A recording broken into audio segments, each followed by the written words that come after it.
Okay, this will be the walkthrough of the answer for the AP practice test year 2016, free response question 3.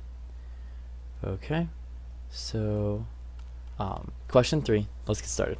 Question 3 all revolves around this crossword puzzle and mainly the numbering of each box and making the crossword puzzle, but okay. Read through. A crossword puzzle is a two-dimensional rectangular array of black and white squares. Some of the white squares are labeled with a positive number according to the crossword labeling rule. I'm assuming that's going to be important. The crossword labeling rule identifies squares to be labeled with positive numbers as follows. Okay, and these are the rules for when it should be labeled with a number. First of all, the square has to be white, meaning it can't be one of the black squares. And the square does not have a white square immediately above it, or does not have the white square immediately to the left, or both. So as long as it doesn't have one above, as long as it's missing either the above one or the side one, it should be numbered. The squares identified by these criteria are labeled with consecutive numbers in row major order. Okay, meaning it goes row, next row, next row, instead of column, next column, next column. Starting at 1. Okay. Following diagram shows crossword puzzle grid and labeling the squares according to the crossword labeling rule. Okay, and it shows that a couple of them, why it's not labeled, why it is labeled. Good. Okay. Okay. The question uses two classes, a square class, and a crossword class. Okay.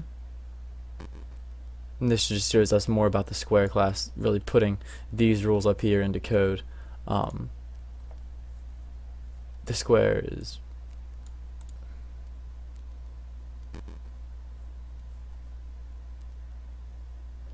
okay. This is going to apply to the if is black is true. We haven't heard about that variable yet. Okay.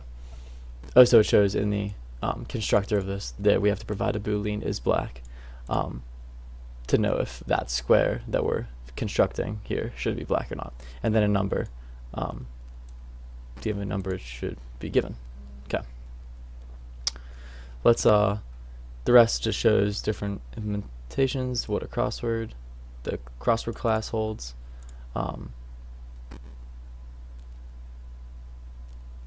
Yep, it's all pretty self-explanatory. Just with understanding how this is all going to work. Okay, let's go to the first question. All right. Part A, write the crossword method to be labeled. Let's reference that. The method returns true if the square indexed by row R in column C in a crossword puzzle grid should be labeled with a positive number according to the crossword labeling rule. Otherwise, it returns false. So the to be labeled is going to be a boolean. I'm going to start with that. Now we can see up here though. I'm just going to copy this, the method header. Private boolean to be labeled.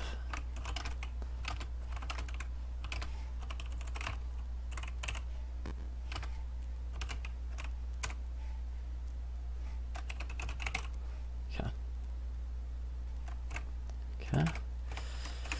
All right, so it's up our header. Okay. All right. The parameter black squares indicates squares in the crossword puzzle grid, indicates which squares in the crossword puzzle grid are black, and gives us more class information. Real quick recap on what this method is supposed to do. This method is a boolean. It's going to return a true or false whether this square that we're referencing should be labeled. It's called to be labeled. So first of all, we know that for a square to be labeled, the rules we were given up here before, it has to be white, and it, you know, like we said, has to be missing one either above or below. So let's put that into code. And first, how are we going to reference the spot we're referring to? Well, the Boolean array black squares is an array of Boolean values, either true or false, and true is, let's see. Okay, black is if the black squares array item is true. So first of all, we can just start return because this will be able to fit into one line. Okay, we're going to return 1 that it's not the square at black squares are in C, as long as that's not true, because if it was true it'd be black, so that's not true, and one of the following conditions are met. So all the ones in the top row, there's going to be nothing above them, they're all going to be missing the square above them, so they should all be numbered, and you can see they're all numbered. And along the left column, all those should be numbered too, because they're missing everything to the left. So first of all, let's set up the conditions which will allow all the top ones and all the left ones to be true. So as long as the row equals 0, and this is all going to be or the column equals 0, because this is row 0 and this is column 0, so we want to reference this. Okay. But also, now we're going to check just if there's something above and below each one. Okay, so also if black squares are r minus 1, that's going to go up because you know it counts 0, 1, 2, 3, so r minus 1 will be counting up. So r minus 1, C, as long as, okay, we want that to be true, because that would be missing, and that would mean that we could number this one, so that we can leave that there without putting an exclamation point in front. Or black squares, keep R, we're going to look for the one that comes right above us. Sorry, right to the left of us. So yeah, C minus 1. Okay. All right, I want to close those parentheses, close it so it all fits in the return statement. Don't forget the semicolon, and that is the answer to part A. Okay, now we're on to part B of this question. Part B is going to be significantly longer than part A. Part B, we're going to be writing the crossword constructor. The constructor should initialize the crossword puzzle grid to have the same dimensions as the parameter black squares, because black squares is really what we base every square in the puzzle on. Each element of the puzzle grid should be initialized with a reference to a square object with the appropriate color and number. The number is positive if the square is labeled, and 0 if the square is not labeled. Okay. And this officially shows it. Okay, so first of all, let's copy this header down.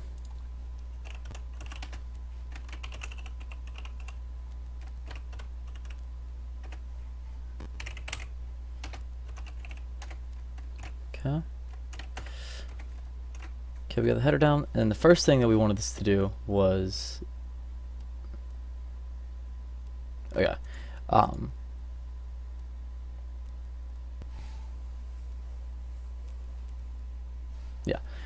the first thing we wanted to do was make a new puzzle,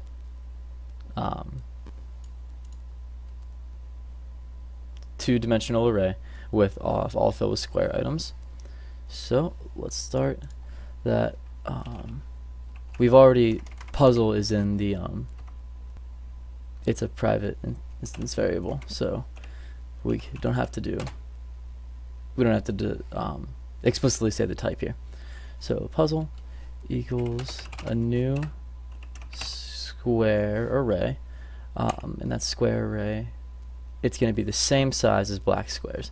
So we just want to reference this as black squares dot length, and the second dimension should be black squares 0 dot length, and that's just I find it's better just to memorize that than to try to reason through why there's just without anything there and then with a 0 on this one. But that's how you measure the height or how many rows are in an array, and then how wide or how many columns are in an array. Okay, so first of all, we want to do that. Once we have that written, the next thing we want to do is we want to make an integer. We'll just call it number, and we're going to start that at 1, and that's going to be going to keep track of the number as we start numbering squares. That'll increase so we know what the last number was that we used and what we should use in the next square that should get numbered. Alright, next we're going to want to run a for loop that just goes through all the different elements in our puzzle array. So we're going to use R. We're going to make it, you could do it either way, but we'll have it navigate through the rows first.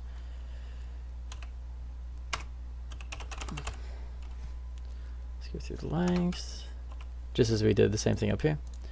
And R should add 1 each time. Okay, and then, you know, because we were ordering through 2 dimensions here, we want to have 2 for loops going, 1 for R for rows and 1 for C for columns.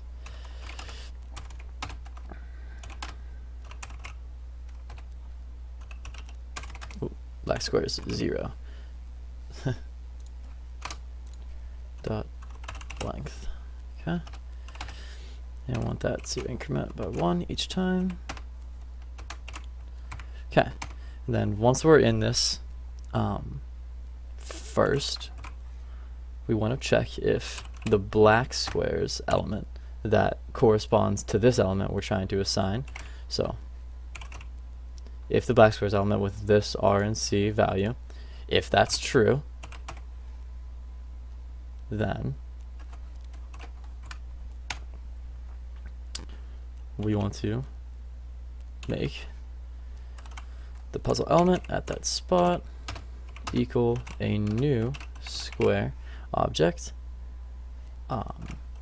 that is true,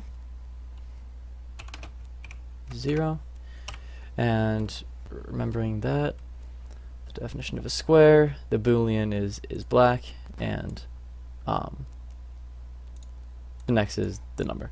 So it's if black squares R and C. Remember, if an element in black squares is true, it means that it should be black. So if black squares RC is true, then the puzzle RC, we want it to be a new square where the is black variable is true and the number associated with it is 0, meaning that it does not get numbered. However, else, so if black squares is not true, there's still 2 conditions that could happen. So if it's not a black square, it could still be a white square and just not numbered. So then next we want to run a if statement,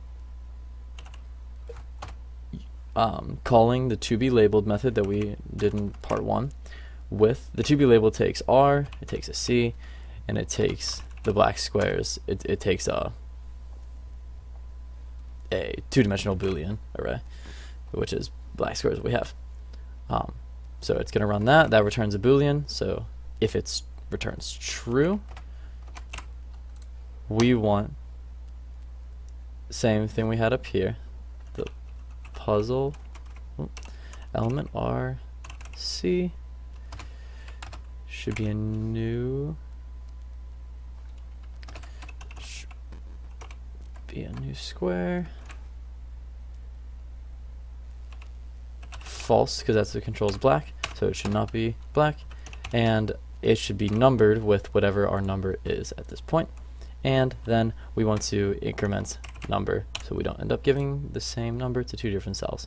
Okay, and then also, so that was if it was not black and it should be numbered, but there are ones that aren't black which should not be numbered, so we need to make a condition for that. So we give our else, then the puzzle element RC equals new square, and just that first thing is still false because it's not black, but the number just gets set to 0. Okay, so let's just make sure we get through and got all our things. Let's just think of each square that we do should, there we go. Okay, should have the same dimensions. We got the same dimensions. That's all done by up here, and it starts the numbering. The square object at a row and a column C. This goes through each row and column, and that's so R and C can just reference where we're at.